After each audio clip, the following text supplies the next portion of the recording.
আসসালামু আলাইকুম ওয়া রাহমাতুল্লাহি ওয়া বারাকাতুহু। ওয়ালাইকুম আসসালাম রহমতুল্লাহ বরকাত। শেখ, আমি মালদা জেলার হরিচন্দ্রপুর থেকে বলছি। মাশাআল্লাহ। প্রশ্ন। যে প্রশ্ন হলো যে সলাতের মধ্যে তাশাহুদে মাঝে মাঝে আমার তন্দ্রা এসে যায়, ফলে আমি অনেক সমস্যার সম্মুখীন হই। আর সেটা মানে ৩ ধরনের হয়ে থাকে। মানে রাকাত পূর্ণ করেছি কিনা এমনটাও হয়। আবার দ্বিতীয় সাজদা দিয়ে কি তাশাহুদে বসেছি এমনটাও হয়।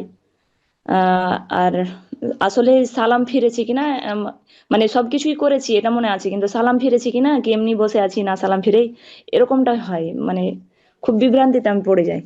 তো অবশ্যই জানাবেন, উপকৃত করবেন। যদি মানুষের তন্দ্রা আসে তাতে উযু নষ্ট হয় না, যতক্ষণ গভীর ঘুম না হবে। আর নওমুল আমিক, যতক্ষণ গভীর গাঢ় ঘুম না হবে ততক্ষণ উযু নষ্ট হয় না, এটা হচ্ছে সঠিক মত। তন্দ্রা আসতেই পারে, হয়তো যথাসাধ্য দূর করার চেষ্টা করবে যেন সালাতের সময় তন্দ্রা না আসে, অন্তর গাফেল না হয়ে যায়। কারণ গাফেলদেরকে আল্লাহ নিন্দা করেছেন। হ্যাঁ, এবাদতে যেন গাফেল না হয়।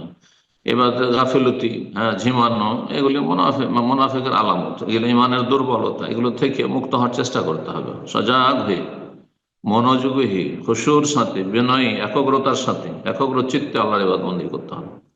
আল্লাহ তৌফিক দান করুন। তবে অনেক সময় মানুষের মেহনত থাকে, পরিশ্রম থাকে, ঘুমের অভাব থাকে, হতে পারে মানুষ দুর্বল। খোলেকাল ইনসান ও যাইফা, মানুষকে দুর্বল করে তৈরি করা হয়েছে, আল্লাহ মাফ করুন। যখন সন্দেহ হবে, যে বিষয়টিতে সন্দেহ হচ্ছে সেটা পূর্ণ করে নেবে। যেমন যদি সন্দেহ হয় যে আমি সালাম ফিরলাম কিনা, যদিও সালাম ফেরা হয়ে গেছে আবার সালাম ফিরে নি। আমি আত্মাহাত বসে আছি, হয়তো সালাম ফেরাও হয়ে গেছে হয়তো আসলে, কিন্তু বাস্তবে মনে হচ্ছে যে আমি কি আত্মাহাত পড়লাম না আমি কি দুরূদ পড়লাম, তাহলে সেটা পুনরায় পড়ে নেবে। কিন্তু এটাকে বারবার খুব বেশি হতে দিবে না, ইস্তেরসাল, আর এর পিছনে ছুটবে না। কারণ এর পিছনে ছুটলে শয়তান সুযোগ পেয়ে যাবে বেশি বেশি ওয়াসওয়াসা দিতে দিতে ওয়াসওয়াসা রোগী বানিয়ে দেবে।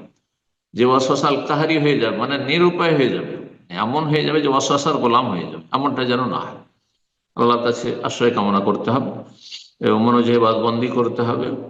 হালকা সন্দেহ হলে ভ্রুক্ষেপ করতে হবে না। খুব বেশি যদি সন্দেহ হয় তাহলে তখন সেটার ঘাটতিটা পূরণ করে নিয়ে তারপরে বাকিটা কমপ্লিট করতে হবে। আল্লাহ কবুল করুন। বারাকাল্লাহ ফিক।